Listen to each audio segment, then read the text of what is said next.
So if you're only getting 24 frames a second in 4K out of your Canon M6 camera and you think it's your SD card, then it might be.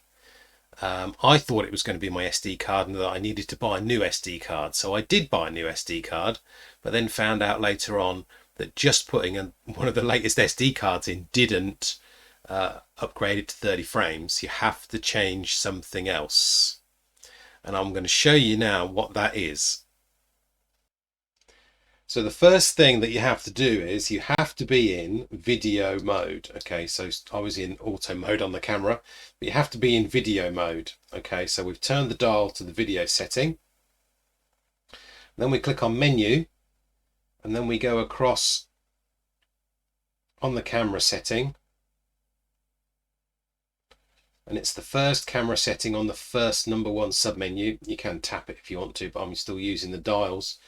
Then we click on to movie recording quality, and then I'll choose it again, and you can see that I've got 4K 29.97 frames per second showing up. Okay, but you may only have 23.98 frames showing up. So if you are having that problem, we need to go back out of the menu .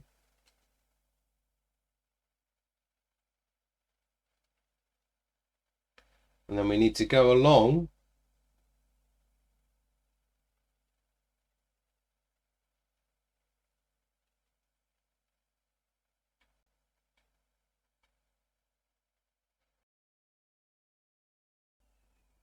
to the spanner symbol, menu 2, and then down to the video system.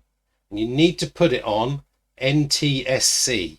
If you put it on PAL, then you're only going to get your 24 frames. So you need to move it to NTSC in order to get 30 frames out. And it's as simple as that. And if you're still not getting 30 frames coming out when you move it to NTSC, then you do need a new SD card, such as the one that I bought here, which is available on Amazon. Links in the description, of course. Hope you enjoyed the video. If you did, give it a like, and don't forget to subscribe to the channel, and I'll see you soon.